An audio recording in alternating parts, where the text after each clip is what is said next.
Welcome to special analysis. నేను రమ్మ మండవ. ఈరోజు అనాలిసిస్లో భాగంగా మనం తీసుకోబోతున్న టాపిక్ ఏంటంటే, జగన్కు కష్టాల్లో ఉన్నప్పుడే తన తండ్రి గుర్తొస్తాడు, అసలు వైఎస్ పేరెత్తే అర్హత జగన్మోహన్ రెడ్డికి ఉందా అని చెప్పేసి నేను టైటిల్ పెట్టడం జరిగింది. ఆ అంశం మీద ఈరోజు మనం అనాలిసిస్ చేసే ప్రయత్నం చేద్దాం. ఇక్కడ చూసినట్లయితే జగన్మోహన్ రెడ్డికి ఈరోజు వాళ్ళ నాన్న గుర్తొచ్చారు. ఎందుకు గుర్తొచ్చారు అంత హఠాత్తుగా అంటే, వైఎస్ రాజశేఖర రెడ్డి తన పాదయాత్ర చేసి ఇప్పటికీ 23 సంవత్సరాలు పూర్తి చేసుకున్నారు ఈ రోజుకి. అందుకనే జగన్మోహన్ రెడ్డి చాలా ఎమోషనల్గా ఒక ట్వీట్ చేశాడనమాట. కేవలం రాజకీయాల కోసమో ముఖ్యమంత్రి పదవి కోసమో కాదు, నా తండ్రి చేసిన పాదయాత్ర రాష్ట్ర రాజకీయాలనే మలుపు తిప్పింది అని చెప్పేసి తన తండ్రి పాదయాత్ర గురించి సుదీర్ఘంగా గుర్తు చేసుకుంటూ ఒక ట్వీట్ పెడతాం జరిగింది. ఇది చూసిన తర్వాత నిజంగానే నవ్వుకుంటున్నారు చాలామంది. ఈరోజు అసలు జగన్మోహన్ రెడ్డికి తన తండ్రి పేరెత్తే అర్హత ఉందా? నిజంగా లేదని చెప్తాను నేను. ఎందుకంటే నాకన్నా ఎవరు చెప్పరు అది. నేను ఆల్మోస్ట్ ఒక సీనియర్ జర్నలిస్ట్గా 10 ఏళ్ళు నేను వైఎస్ఆర్సీపీ బీట్ కవర్ చేశాను. అటు సాగర్ సొసైటీ దగ్గర జగన్మోహన్ రెడ్డి ప్రస్థానం స్టార్ట్ అయితే road number 45 Jubilee hills Balakrishna ఇంటి రోడ్, ఆ రోడ్లో పార్టీ ఆఫీసు, అక్కడి నుంచి మళ్ళీ లోటస్ పాండ్. ఆల్మోస్ట్ నేను 10 ఇయర్స్ ఉన్నాను ఆ పార్టీ బీట్ కవర్ చేస్తూ. ఎందుకు నేను వైఎస్ పేరైతే అర్హత లేదు అంటున్నానంటే, వైఎస్ రాజశేఖర రెడ్డి తన కొడుకు కోసం కొన్ని పాయింట్ల దగ్గర వీక్ అయ్యారేమో, కొన్ని విషయాల్లో ఆయన కొడుకు కోసం ప్రతి విషయంలో కూడా కాంప్రమైజ్ అవుతూ వచ్చారేమో కానీ, బట్ వ్యక్తిగతంగా హీ ఈజ్ వెరీ గుడ్. తాను అనుకున్న వాళ్ళని దగ్గర తీయడంలో కానీ, ఆ రోజు మీకు గుర్తుందో లేదో, ఒక హస్బెండ్ వెంకటరెడ్డి జైల్లో ఉంటే హత్యానేరం మోపడి ఆ రోజు చాలామంది చెప్తున్నా వినకుండా ఆయన జైలుకి వెళ్ళి ఆయన పరామర్శించడం జరిగింది. అందరూ అడిగితే ఎందుకు వెళ్ళారు మీరు అంటే, మన కోసం నమ్ముకున్న వాళ్ళ కోసం ఆ మాత్రం నిలబడాలి కదా అన్నారు ఆయన. ఆ రోజు టీడీపీ దీని మీద చాలా రాద్ధాంతం చేసింది. అలా అదే కాదు, కొన్ని విషయాల మీద ఒక స్ట్రాంగ్ కన్విక్షన్స్, ఒక ఆరోగ్యశ్రీ కానీ ఇట్లాంటి కొన్ని విషయాల్లో ఆయనకు ఒక స్ట్రాంగ్ కన్విక్షన్ ఉండింది. ఆయన ఇంప్లిమెంటేషన్ కూడా అలాగే ఉండింది. సో తను నమ్ముకున్న వాళ్ళందరినీ దగ్గర తీసుకోవడం కానీ, ఒక సూర్యుడు, ఒక కేవీపీ మీద చాలా విమర్శలు వచ్చినాయి. వైఎస్ రాజశేఖర్కి సంబంధించిన అవినీతి మొత్తం కేవీపీని దగ్గర నుండి చూసుకుంటున్నారంటూ కూడా ఆ రోజు టీడీపీ విమర్శలు చేసేది. అయినా కేవీపీని దగ్గరే పెట్టుకున్నారు. ఆయనకి రాజ్యసభ కూడా ఇవ్వడం జరిగింది. అలాగే చూస్తే ఒక రోసయ్యని ఆర్థిక శాఖ మంత్రి దాకా తీసుకొచ్చారు. అలా వైఎస్ రాజశేఖర రెడ్డికి ఇప్పటికీ ఆ స్థాయిలో ఒక కన్సర్న్ ఉండడానికి ఆయన వెంట అంతమంది నేతలు ఉండడానికి కారణం ఏంటంటే, ఆ బాండింగ్ మెయింటైన్ చేసేవాళ్ళు. ఆయన ఎవరైనా ఏదైనా ఇబ్బందిలో ఉండి దాన్ని ఎలాగైనా సరే చేసే ప్రయత్నం చేసేవాళ్ళు. ఆ కన్విక్షన్స్ ఉన్నాయి రాజశేఖర రెడ్డికి. అయితే అలాంటి రాజశేఖర రెడ్డి కొడుకుగా పుట్టిన జగన్మోహన్ రెడ్డికి అలాగనే ఉంటాయని జనం అనుకున్నారు. అందుకే అతనికి ఒక్క ఛాన్స్ ఇచ్చారు.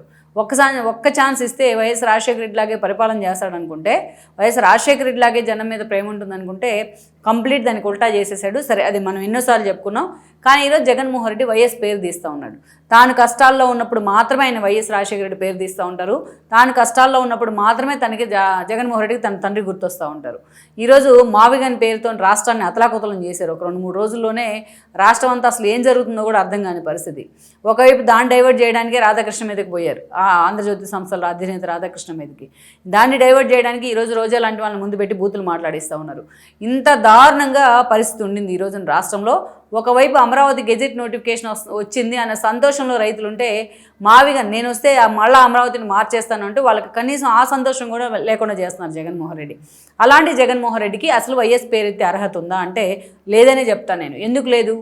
వైఎస్ రాజశేఖర రెడ్డి ఆ రోజున రెండోసారి ముఖ్యమంత్రి అయిన సమయంలో ఇతను వివేకానంద రెడ్డిని పక్కన పెట్టించి తన కొడుకు కోసం ఎంపీ సీట్ని ఖాళీ చేయించాడు. ఆ రోజు జగన్మోహన్ రెడ్డి కడప నుంచి ఎంపీగా పోటీ చేశారు. వైఎస్ రాజశేఖర రెడ్డి దగ్గరుండి మరీ తన కొడుకుతోని మీడియా సంస్థ పెట్టించారు, పెద్ద మీడియా అండ్ పేపర్ కలిపి. ఏ కొడుకు కోరితే ఏ తండ్రి అలా చేయగలరు? సో వైఎస్ రాజశేఖర రెడ్డి చేశారు జగన్మోహన్ రెడ్డి కోసం. దెన్ ఆ తర్వాత ఆయన హెలికాప్టర్ ప్రమాదంలో చనిపోతే, ఆ రోజు చనిపోయిన రోజున ఇప్పుడు ప్రగతి భవన్ అని మనం చెప్పుకునేది ఆ రోజు YS camp office, CM camp ఆఫీస్గా ఉండింది.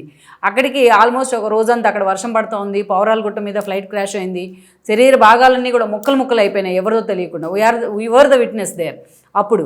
సో అలాంటి సందర్భం నుంచి ఆ రోజున ఆ వైఎస్ రాజశేఖర రెడ్డి శవం ఇంకా అక్కడే ఉంది, శవం ఇంకా అక్కడ తీసుకురాలేదు.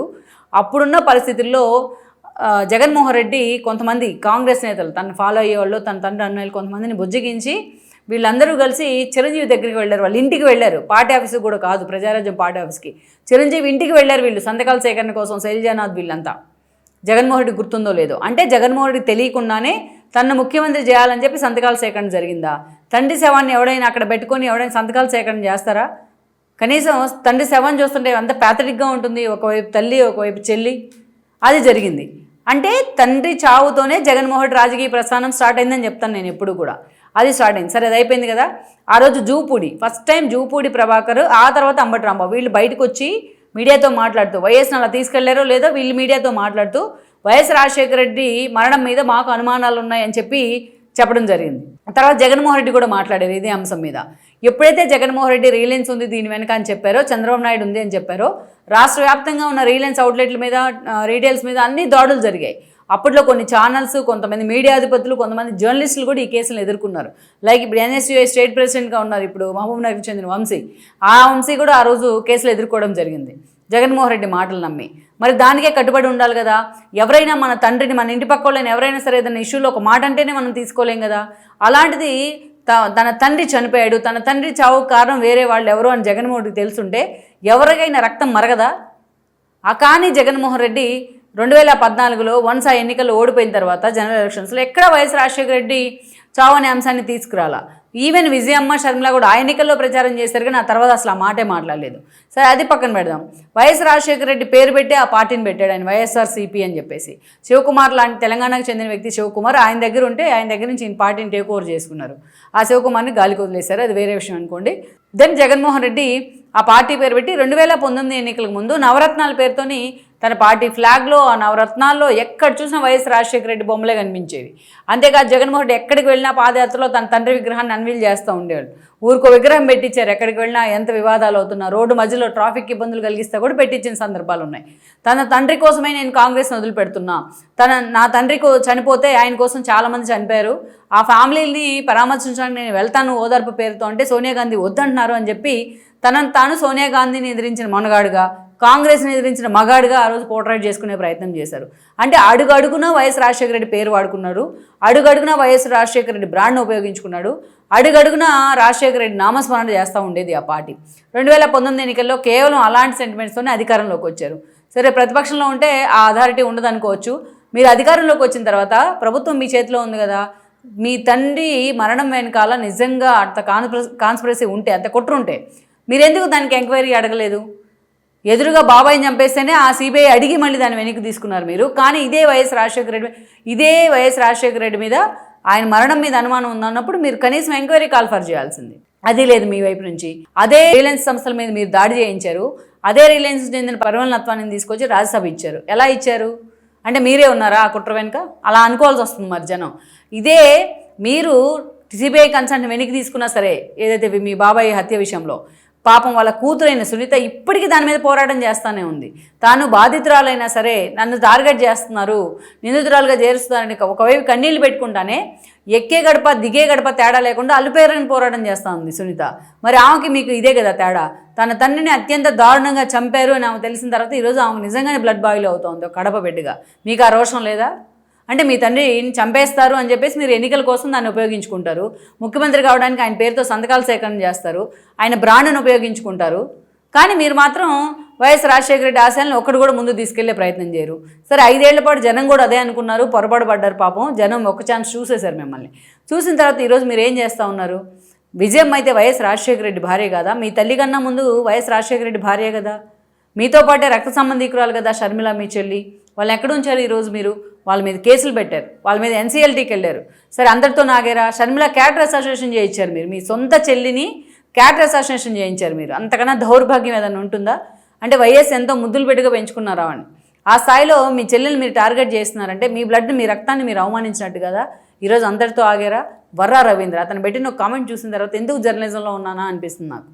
ఇంత దారుణంగా ఉంటాయా రాజకీయాలు అంటే అనిపిస్తూ ఉంది. ఇన్ని రోజుల నుంచి మేము పొలిటికల్ బీట్లో ఎలా ఉన్నాం, పొలిటికల్ యాక్టివిటీ కవర్ చేస్తూ ఎలా ఉన్నాము, ఎంత అసహ్యం ఏది ఉండదు. దారుణమైన మూవీస్లో కూడా ఇంత దారుణంగా చూపించారు పాలిటిక్స్ని. ఒక తల్లిని ఉద్దేశించి, మీరు కూడా ఆమె కడుపునే పుట్టారు కదా, ఒక తల్లిని ఉద్దేశించి అంత దిక్కుమాలని కామెంట్ పెట్టిస్తారు. అసలు అది చెప్పడానికి కూడా నాకు ఎంబరాసింగ్ ఉంది. I'm getting embarrassed. సో అలాంటి కామెంట్ పెట్టించి మీరు ఈ రోజున వైఎస్ రాజశేఖర రెడ్డి భార్య విజయమ్మని అవమానించినట్టు కదా. మీకోసం ఆవిడ భర్త చనిపోయిన 2వ రోజే బైబిల్ పట్టుకొని రోడ్డు మీదకి వచ్చింది. నా భర్తను చంపేశారు, నా కొడుకుని జైల్లో పెట్టారని ఏడ్చుకుంటూ కన్నీళ్ళు పెట్టుకుంటూ ఊర్లు తిరిగింది ఆవిడ రాష్ట్రం మొత్తం. ఆ కృతజ్ఞత కూడా మీకు లేదా? చిన్నప్పటి నుంచి ఆమె ఒళ్ళో పెరుగుంటారు, ఆ కృతజ్ఞత మీకు లేదా?